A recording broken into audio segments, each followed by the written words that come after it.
Hello friends, welcome to my channel stories of India और मैं हूं प्रीति। आज मैं लेके आई हूं हमारी इंडिया की पंजाब के अमृतसर के गोल्डन टेम्पल के ऊपर वीडियो।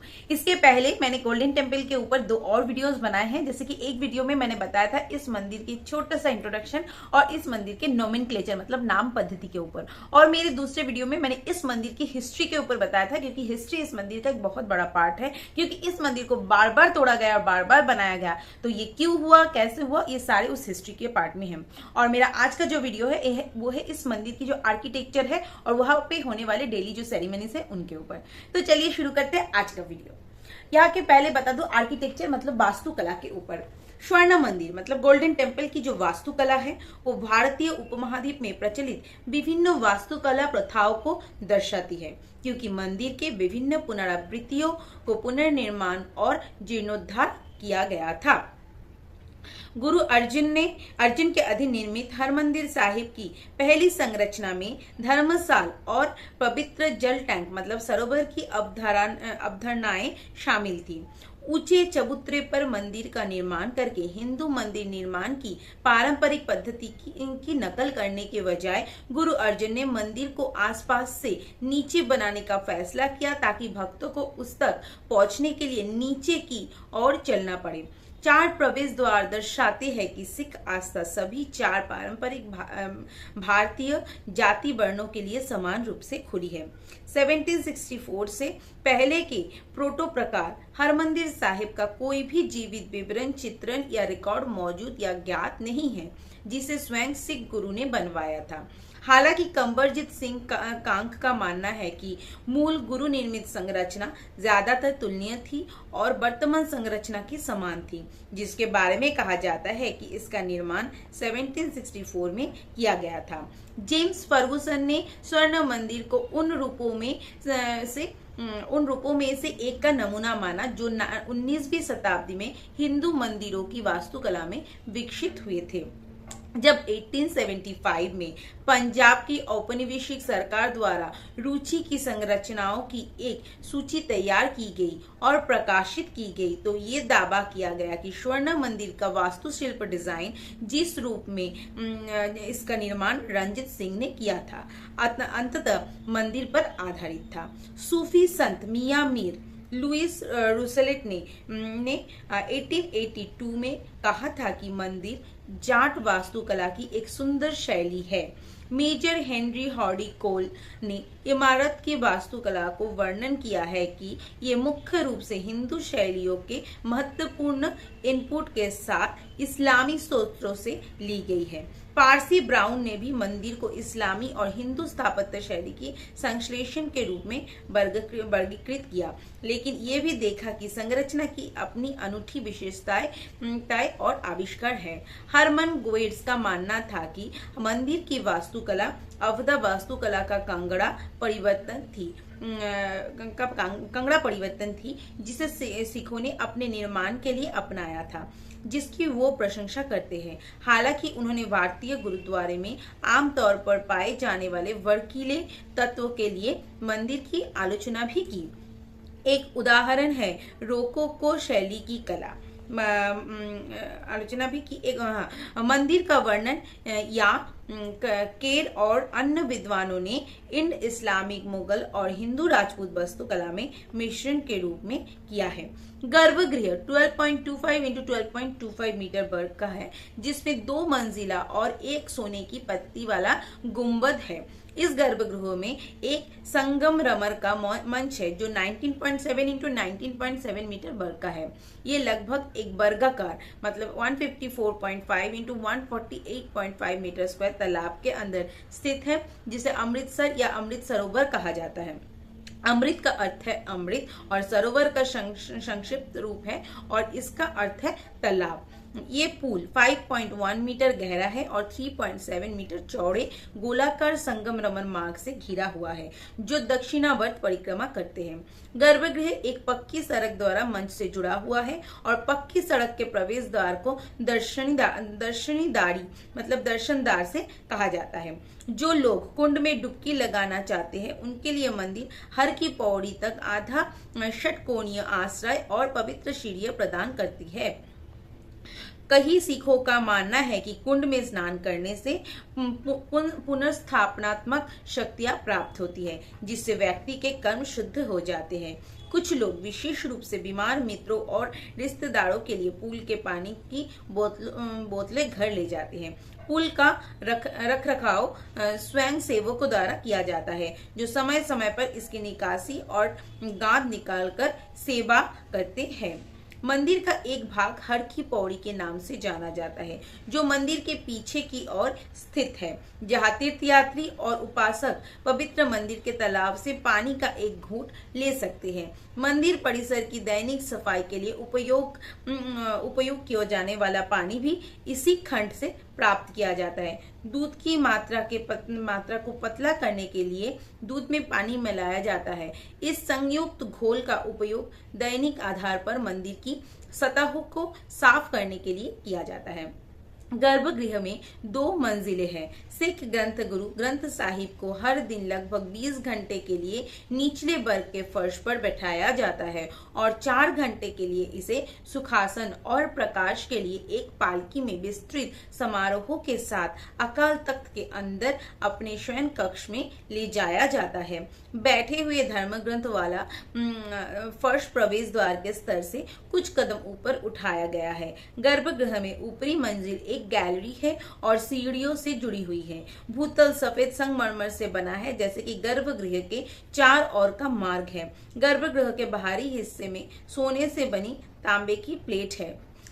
दरवाजे सोने की पत्तियों से ढके तांबे की चादरों से बने हैं, जिन पर पक्षियों और फूलों से प्राकृतिक रूपांकन है। ऊपरी मंजिल की छत पर सोने का पानी चढ़ा हुआ है, उसे उभारा गया है और आभूषणों से सजाया गया है। गर्भगृह के गुंबद शिखर अलंकरण से युक्त अर्ध गोलाकार है। किनारों को मेहराबदार कोपिंग और छोटे ठोस गुंबदों से अलंकृत किया गया है। कोने गुंबदों को सुशोभित करते हैं, जो सभी सोने के पत्ती से ढके सोने के तांबे से ढके हुए हैं। दूसरी मंजिल पर एक मंडप स्थित है, जिसे शीश महल या दर्पण कक्ष कहा जाता है। गर्भगृह के चारों ओर की दीवारों के संगमरमर पैनलों पर पुष्प डिजाइन अरबी है। मेहराबों में सोने के अक्षरों में सिख धर्म ग्रंथ के छंद शामिल है। भित्ति चित्र भारतीय परंपरा का पालन करते हैं और पूरी तरह से ज्यामितीय होने के वजह पशु पक्षी और प्रकृति रूपांकनों को शामिल करते हैं। सीढ़ी की दीवारों पर सिख गुरुओं की भित्ति चित्र है, जिसे गुरु गोविंद सिंह को घोड़े पर बैठा बाज। दर्शनी डोरी एक 2 मंजिला संरचना है, जिसमें मंदिर प्रबंधन कार्यालय और खजाना है। गर्भगृह से दूर जाने वाले रास्ते के निकास पर प्रसाद सुविधा है, जहां स्वयं सेवक कारा प्रसाद नमक आटा आधारित मीठा प्रसाद परोसते हैं। आमतौर पर स्वर्ण मंदिर में तीर्थयात्री प्रवेश करते हैं और गर्भगृह में प्रवेश करने से पहले कुंड के चारों ओर दक्षिणावर्त परिक्रमा करते हैं। गुरुद्वारा परिसर में 4 प्रवेश द्वार है, जिसे सभी तरह खुलेपन की प्रतीक है, लेकिन मंदिर के गर्भगृह में एक ही प्रवेश द्वार है, जो एक रास्ते से होकर जाता है। अभी जानते हैं इस मंदिर में क्या क्या आर्ट मतलब कला है। स्वर्ण मंदिर की कला शायद ही कभी गंभीर तरीके से विश्लेषण या अध्ययन किया गया हो। इमारत की दूसरी मंजिल पर शीश महल के भीतर दर्पण कार्य कला डिजाइन है, जिनमें दर्पण के छोटे टुकड़े शामिल है, जो दीवारों और छत में जुड़े हुए हैं। फूलों के डिजाइन की सजावट के साथ हाईलाइट किए गए हैं। संरचना की छतें, दीवारें और मेहराब जटिल भित्ति कलाकृति से सुशोभित है। मंदिर की पिएट्रा ड्यूरा मतलब जड़ाऊ पत्थर की जो डिजाइन है, वो कलाकृति, जिसमें अर्ध कीमती पत्थरों को उपयोग करके पक्षी और अन्य पशुवत डिजाइन शामिल है, ज्यादातर मुगल परंपरा से प्रेरित है। मंदिर परिसर को उभरे हुए तांबे, गांच, टुकड़ी, जड़तकारी और हाथी दांत के सभी जड़ाकड़ी कलाकृति से भी सजाया गया है। मंदिर की ऊपरी मंजिल की दीवारों को बाहरी हिस्से को पीटी हुई तांबे की प्लेटों से चिपकाया गया है, जिसमें आमतौर पर फूलों और अमूर्त चित्रण वाले उभरे हुए डिजाइन है, लेकिन मानव आकृतियों के भी कुछ चित्रण भी है। मनुष्य को चित्रित करने वाले उभरे हुए धातु के डिजाइनों का एक उदाहरण मंदिर के सामने की ओर स्थित दो उभरे हुए तांबे के पैनल है, जिनमें से पहले में गुरु नानक को उनके साथियों भाई मर्दाना और भाई बाला दोनों तरफ से घिरा हुआ दर्शाया गया है। दूसरे उभरे हुए पैनल में गुरु गोविंद सिंह का घुड़सवारी चित्रण है। गाछ को एक प्रकार के पत्थर या जिप्सम के रूप में वर्णित किया जा सकता है। गैच को एक पेस्ट में बदल दिया गया और दीवारों पर इस्तेमाल किया गया, जो कि चुने प्लास्टर की प्रकृति के समान था। एक बार दीवार पर लगाने के बाद इसे स्टील कटर और अन्य उपकरण से आकार में सजाया गया। कभी कभी गाछ पर रंगीन कांच के टुकड़े रखे होते थे, जिसे टुकड़ी के नाम से जाना जाता था। शीश महल में टुकड़ी काम के बहुत सारे उदाहरण हैं। दूसरी ओर जरदकारी एक कला रूप और विधि थी, जिसमें विभिन्न रंगों और प्रकारों के जड़े और कटे हुए पत्थरों को संगमरमर में रखना शामिल था। मंदिर से जरदकारी कला के जीवित नमूने बाहरी दीवारों के निचले हिस्से में पाए जा सकते हैं, जो जरदकारी कलाकृति वाले संगमरमर के पैनलों से घिरे हुए हैं। इस निचले बाहरी खंड में जरदकारी संगमरमर के पैनलों को पिएट्रा ड्यूरा के रूप में वर्गीकृत किया गया है और लापिस लाजुली और गोमेज जैसे अर्ध कीमती पत्थरों का उपयोग किया गया था, जबकि मुगलों ने भी अपनी इमारतों को जरदकारी और पिएट्रा ड्यूरा कला का उपयोग करके सजाया था। जो बात मुगल कला तकनीक के सिख रूप को अलग करती है वो ये है कि सिख जरदकारी कला रूप इसके साथ मानव और पशु आकृतियों को भी चित्रित करता है। ऐसा कुछ इसमें नहीं पाया जाता है। मुगल जरदकारी कला में ऐसा नहीं पाया जाता है, नहीं पाया जाता। परिसर की दर्शनी देवड़ी संरचना को दरवाजों पर जड़ा हुआ हाथी दांत का काम देखा जा सकता है। दर्शनी देवड़ी की संरचना शीशम की लकड़ी से बनी थी। भवन का अगला भाग चांदी के काम से मड़ा हुआ है, जिसमें अलंकृत चांदी के पैनल भी शामिल है। संरचना के पिछले हिस्से को पुष्प और ज्यामितीय डिजाइन वाले पैनलों से सजाया गया है, लेकिन इसमें हिरन, बाघ, शेर और पक्षियों जैसे जानवरों को आकृतियां भी है। जड़ी हुए हाथी दांत के हिस्सों को लाल या हरे रंग में रंगा गया था, जो कलाकृति का एक पहलू था, जिसकी एच कोल ने इसकी सामंजस्यपूर्ण के लिए प्रशंसा की थी। परिसर में मौजूद सबसे पुराने भित्ति चित्र 1830 के दशक के हैं। भित्ति चित्र की अधिकांश विशाल श्रृंखला, जो कभी परिसर की दीवारों पर लगी हुई थी, कार सेवा की आड़ में किए गए बाद के नवीकरण कार्यों में नष्ट हो गई, जैसे कि दीवारों पर लगाए गए संगमरमर के श्लेब से ढक दी गई। एक प्रमुख कलाकार जिसने परिसर में कई भित्ति चित्रों को चित्रित किया वो जियन सिंह नक्काशा था। मंदिर की भित्ति कलाकृति में मुख्य रूप से जानवरों के डिजाइन और विषय के बिखरे हुए उदाहरणों के साथ पुष्प डिजाइन शामिल है। भवन की दीवारों पर 300 से अधिक विभिन्न डिजाइन पैटर्न बिखरे हुए हैं। ये दीवार पेंटिंग नक्काशी कलाकारों द्वारा बनाई गई थी, जिन्होंने अपने विभिन्न विषय और डिजाइनों को अलग करने के लिए अपनी स्वयं की भाषा विकसित की थी। सबसे प्रमुख डिजाइन श्रेणी को देहीन कहा जाता है, जिसे कलाकार की अपनी रचना के आदर्श रूपों के कल्पनाशील अध्ययन की अभिव्यक्ति का माध्यम के रूप में वर्णित किया गया है। देहीन के आधार को घरबंज के नाम से जाना जाता है। घरबंज एक सजावटी उपकरण है, जिसमें जानवरों के बीच गांठें लगाई जाती हैं। स्वर्ण मंदिर के घरबंज डिजाइन में कोबरा, शेर और हाथी एक दूसरे को पकड़े हुए या फूलों के फूलदान लिए हुए, जिनमें सजावट के रूप में फल और परियां है। देहीन की सजावटी सीमा को पट्टा के रूप में जाना जाता है, आमतौर पर इसके डिजाइन के लिए लताओं का उपयोग किया जाता है। इसके अलावा कुछ देहीन फीचर डिजाइन में जलीय जीवों को शामिल किया गया है। मंदिर के भीतर मानव आकृतियों को दर्शाने वाला एकमात्र भित्ति चित्र मंदिर के शीर्ष की ओर जाने वाली उत्तरी संकीर्ण सीढ़ी के पीछे की दीवार पर स्थित है, और इसमें गुरु गोविंद सिंह का घोड़े पर सवार उनके अनुचर के साथ आनंदपुर के किले से बाहर निकलते हुए चित्रण है, जो अंततः एक मूल रूप से कंगड़ा लघु चित्रकला का भित्ति रूपांतरण है।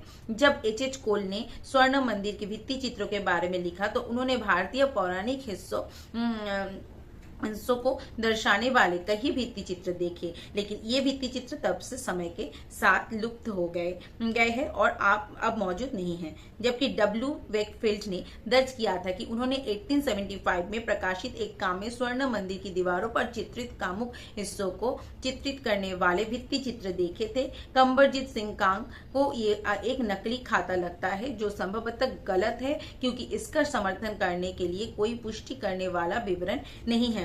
विभिन्न कलाकार और शिल्पकार जिन्होंने मंदिर की भित्ति कलाकृति और अन्य सहायक कला बनाने पर काम किया, वे ज्यादातर अजात है और बहुत काम को छोड़कर किसी विशेष कलाकृति को किसी विशिष्ट नाम से जोड़ना लगभग असंभव है।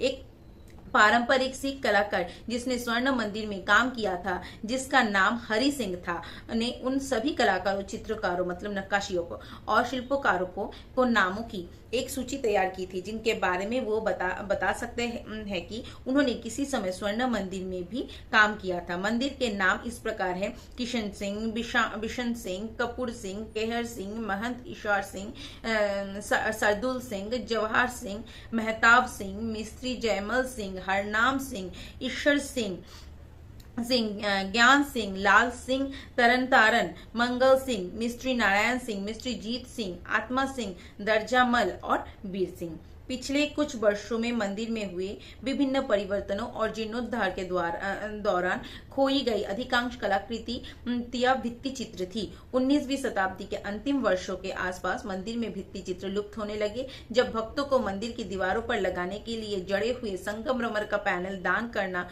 शुरू करने की अनुमति दी गई।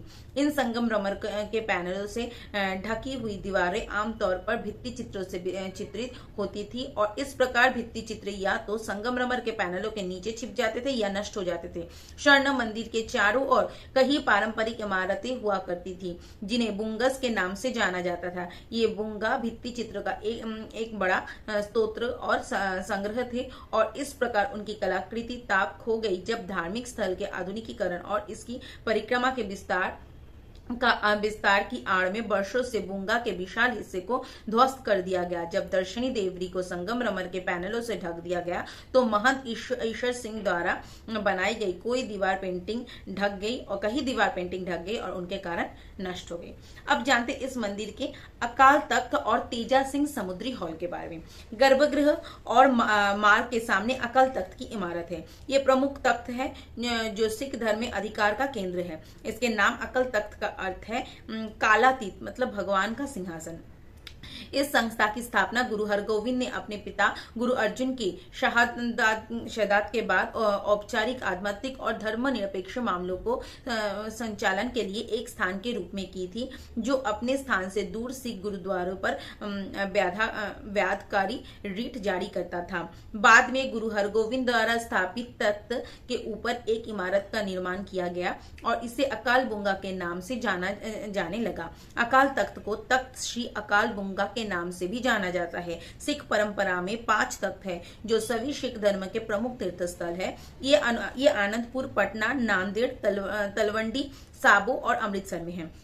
स्वर्ण मंदिर परिसर में अकाल तख्त प्राथमिक पीठ और प्रमुख है। ये भारतीय राज्य पंजाब के मुख्य राजनीतिक दल शिरोमणि अकाली दल मतलब सुप्रीम अकाली पार्टी का मुख्यालय भी है। अकाल तख्त सिख धर्म और सिख समुदाय की एकजुटता से संबंधित मामलों पर आदेश या रेट मतलब हुक्म जारी करता है। तेजा सिंह समुद्री हॉल शिरोमणि गुरुद्वारा प्रबंधक समिति मतलब मंदिर प्रबंधन की सर्वोच्च समिति का कार्यालय है। ये लंगर, रसोई और असोमवली हॉल के पास एक इमारत में स्थित है। ये कार्यालय प्रमुख सिख मंदिरों को संचालन के समन्वय और देखरेख करता है।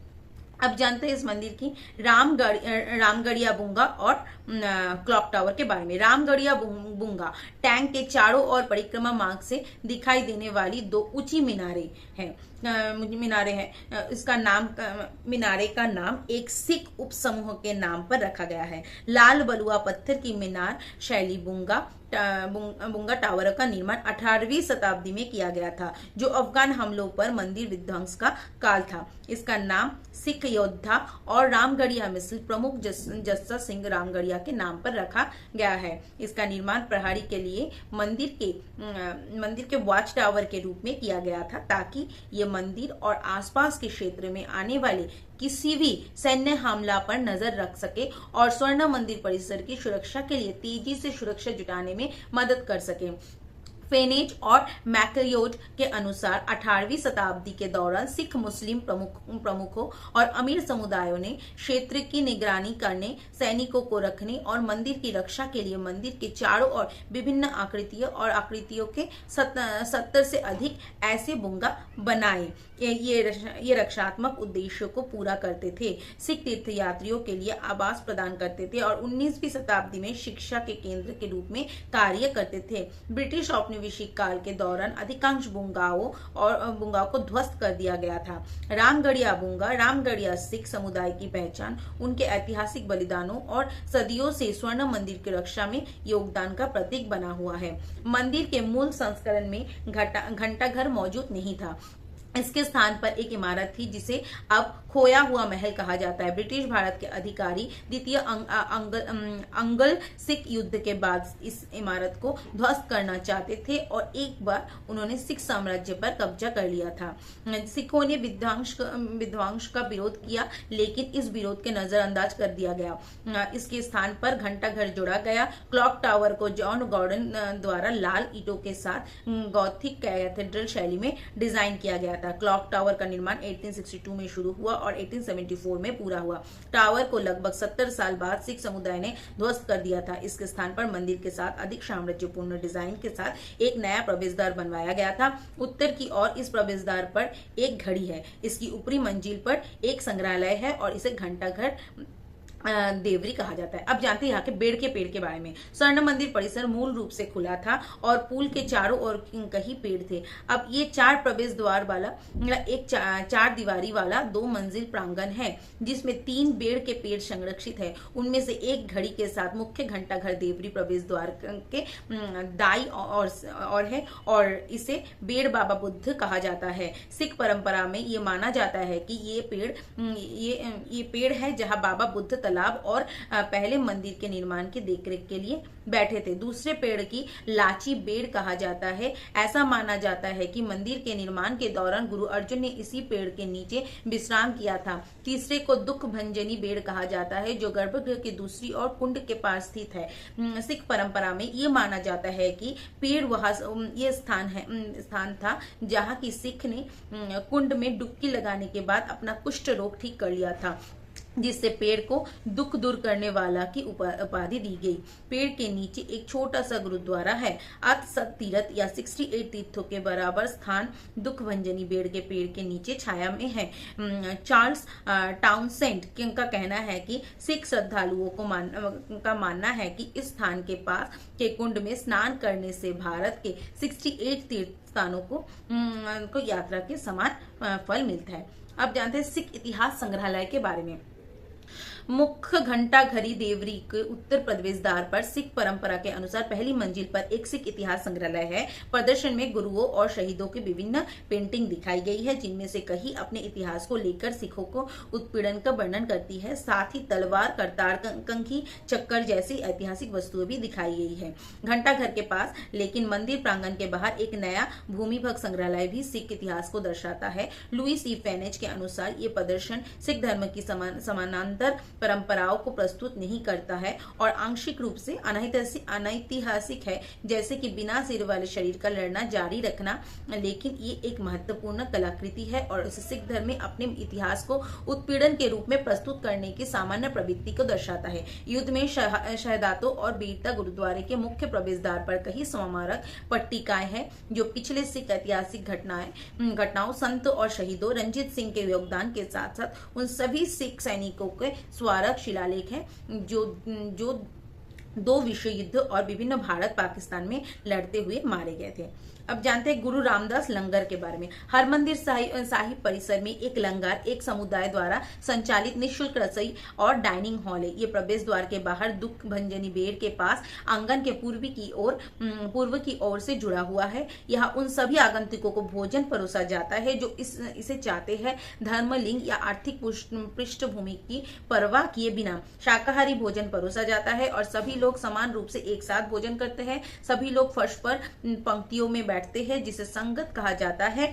ये भोजन स्वयं सेवकों द्वारा उनके कार सेवा लोकाचार के हिस्से के रूप में परोसा जाता है। अब जानते हैं यहाँ के डेली जो सेरेमनीज होते हैं, मतलब दैनिक समारोह के बारे में। ऐतिहासिक सिख परंपरा के अनुसार स्वर्ण मंदिर में प्रतिदिन कई अनुष्ठान किए जाते हैं। ये संस्कार ग्रंथ के आदर भाव से एक जीवित व्यक्ति गुरु के रूप में मानते हैं। उनमें शामिल है समापन संस्कार को सुखासन कहा जाता है। रात में भक्ति कीर्तन और 3 भाग अरदास की एक श्रृंखला के बाद गुरु ग्रंथ साहिब को बंद कर दिया जाता है। सिर पर रखा जाता है और फिर मंत्रोच्चार के साथ फूलों से सजी तकिए वाली पालकी में ले जाया जाता है। इसका शयन कक्ष अकाल तख्त में पहली मंजिल पर है। एक बार जब यहाँ पहुंच जाता है तो धर्म ग्रंथ को एक विस्तार में रख दिया जाता है। उद्घाटन संस्कार को प्रकाश कहा जाता है, जिसका अर्थ है प्रकाश। प्रतिदिन लगभग भोर में गुरु ग्रंथ साहिब को अपने शयन कक्ष से बाहर निकाला जाता है, सिर पर रखा जाता है और फूलों से सजी हुई पालकी में मंत्रोच्चार और बिगुल ध्वनि के साथ पूरे मार्ग पर ले जाया जाता है। इसे गर्भगृह में लाया जाता है। फिर आशा कीर्तन और अरदास की एक श्रृंखला के अनुष्ठान गायन के बाद एक शाब्दिक पृष्ठ खोला जाता है। ये उस दिन का मुख्य वाक है। इसे जोर से पढ़ा जाता है और फिर तीर्थयात्रियों के लिए उस दिन पढ़ने के लिए लिखा जाता है। तो चलिए, ये तो था आज का जो इस मंदिर के जो आर्किटेक्चर है और डेली सेरेमनीज है उसके ऊपर। मेरे अगले वीडियो में मैं और भी बहुत सारी इन्फॉर्मेशन लाने वाली हूँ। चलिए आज के लिए इतना ही, मिलते हैं मेरे अगले वीडियो में। नमस्ते।